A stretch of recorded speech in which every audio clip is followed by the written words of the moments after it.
The reason why I decided to come to Project Veritas is because people need to know what's actually going on with Google. There's this facade about what they're doing, but what they're actually doing, what the employees are actually seeing inside the company is different. But the reason we launched our AI principles is because people were not putting that line in the sand, and they were not saying what is fair and what's equitable. So we're like, well, we are a big company, we're going to say it. People who voted for the current president do not agree with our definition of fairness. They're not an objective piece, they're not an objective source of information. But then there are teams which are called ML fairness. ML fairness, the teams? Fairness, like, yeah. You need to be fair. We're also training our algorithms, like if 2016 happened again, would the outcome be different? They are a highly biased political machine that is bent on never letting somebody like Donald Trump come to power again. 2020 is certainly on top of, now my old organization, Trust and Safety, is top of mind. They've been working on it since 2016 to make sure we're ready for 2020. This is a Goliath-eyed butt of David trying to say that the emperor has no clothes. We got called in front of Congress multiple times. They can pressure us, but we're not changing. Being a small little ant, I can be crushed, and I'm aware of that. But this is something that is bigger than me. This is something that needs to be said to the American public. Elizabeth Warren is saying that we should break up Google. And I love her, but she's very misguided. That will not make it better, it'll make it worse, because now all these smaller companies who don't have the same resources that we do will be charged with preventing the next Trump situation. It's like a small company cannot do. And it's like...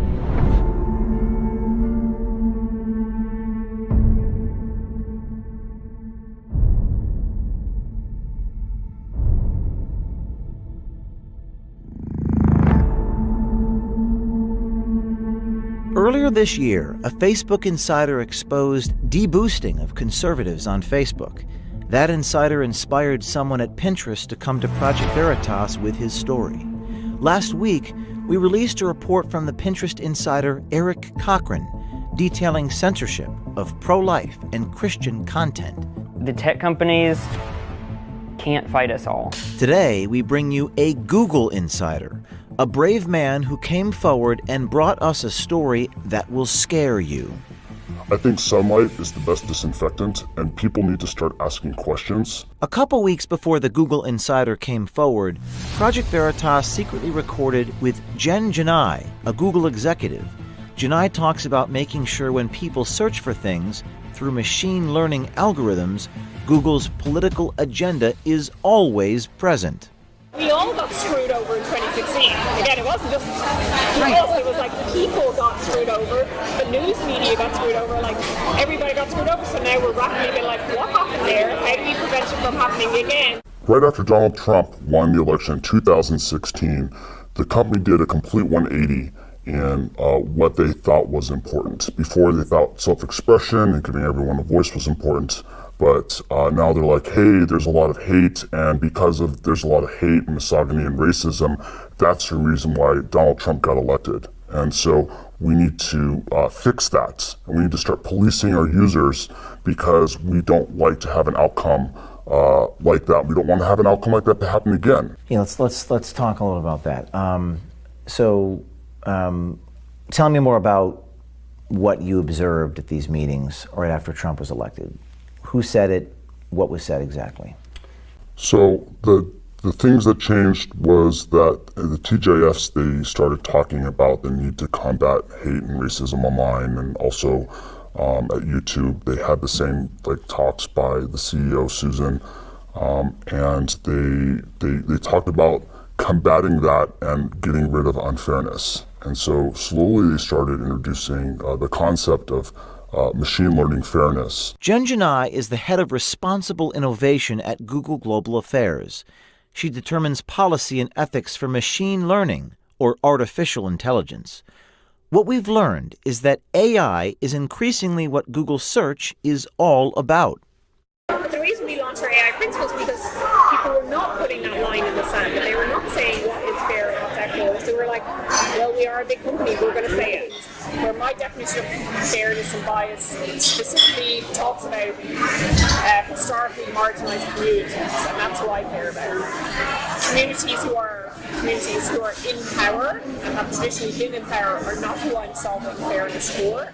Our definition of fairness is one of those things that we thought would be like obvious and everybody would agree to, and it wasn't. Like there are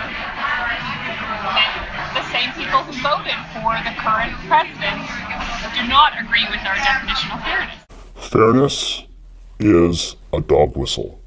It does not mean what you think that it means, and you have to apply doublethink in order to understand what they're really saying.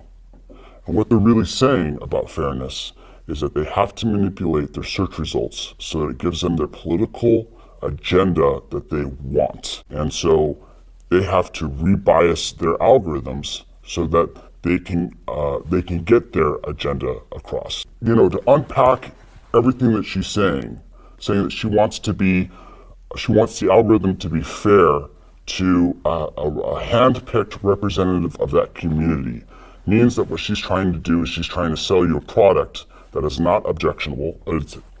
What she's trying to do is she's trying to sell a product that's not objective, that doesn't represent the will of its users, but instead represents the will of a group of people making decisions behind the shadows. So what did you find inside Google that was related to this idea of fairness? What I found at Google related to fairness was a machine learning algorithm called ML Fairness. ML standing for machine learning. And fairness meaning whatever it is that they want to define as fair. You could actually think of fairness as unfair because it's taking as input the clicks that people are making and then figuring out which signals are being generated from those clicks and which signals it wants to amplify and then also dampen.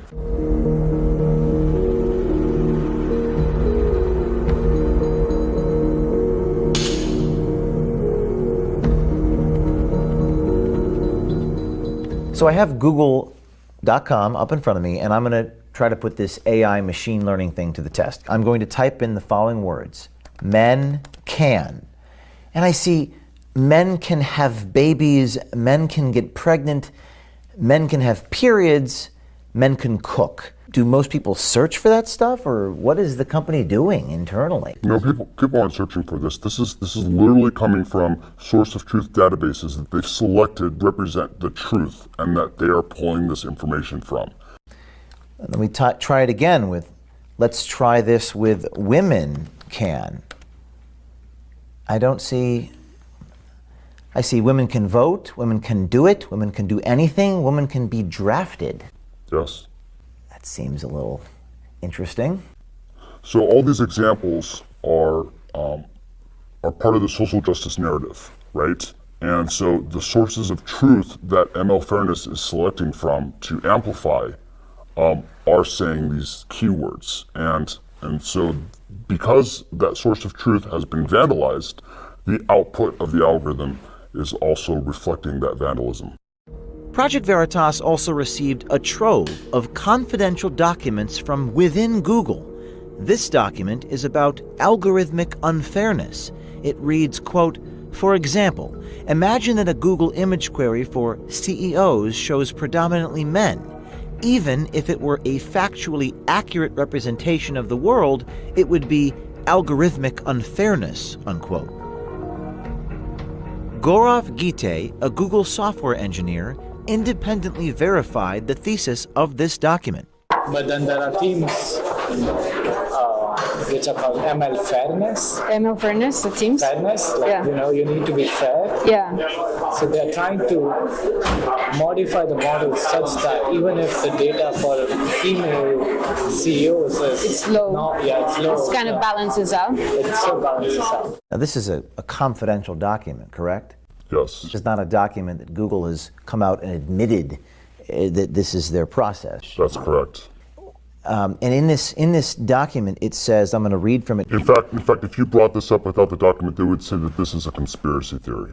Wow. So then they wouldn't admit this publicly. They would never admit this publicly. In this document, it says, in some cases, it may be appropriate to take no action if the system accurately affects current reality, while in other cases, it may be desirable to consider how we might help society reach a more fair and equitable state via product intervention. What do they mean by that? So what they want to do is they want to act as gatekeepers between the user and the content that they're trying to access. And so they're going to come in, they're going to filter the content, and they're going to say, actually, we don't want to give the user access to that information because it's going to create an outcome that's undesirable to us.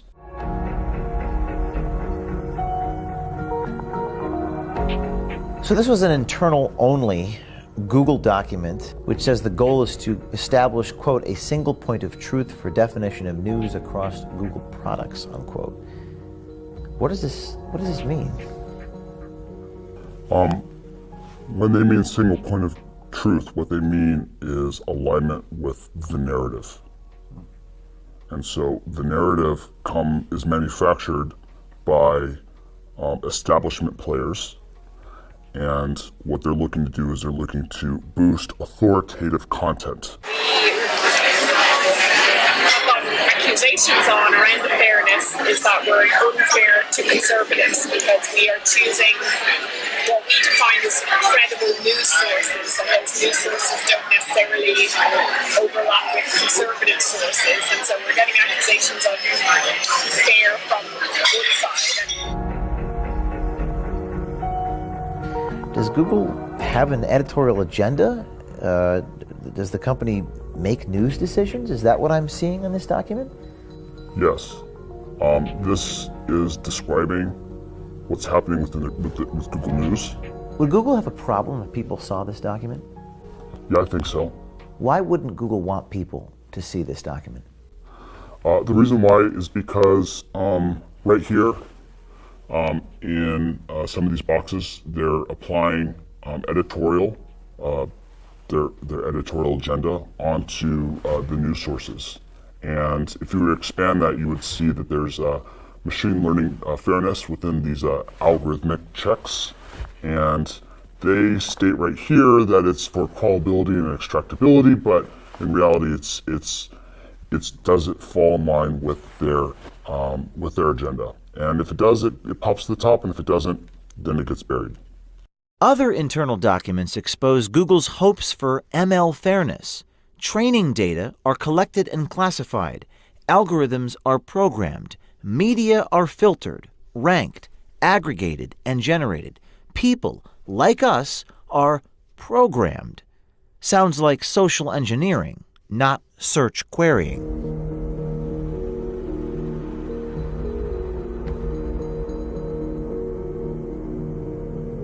Google's power has become a political issue, with politicians on both sides of the aisle debating whether antitrust legislation or other regulations and controls are in order. We got called in front of Congress multiple times, and we have not shown up because we were like, we just know they're going to just attack us. Like, we're not going to change our response, we're not going to change our mind. There's no point in just sitting there being attacked for something that we know we're not going to change. Like, they can pressure us, but we're not changing. But we also have to be aware of what they're doing and what they're accusing us of. Like I said, like, they could just, like Elizabeth Warren, even I love her, but she's also saying, like, you just have to break up Google and that will solve everything. You have to what?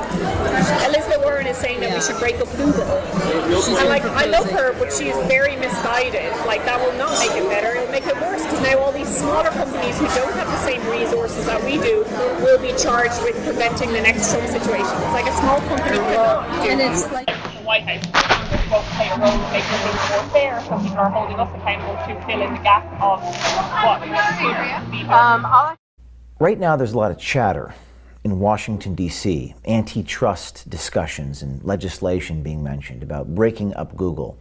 How do your bosses or the people that you work with inside of Google feel about that?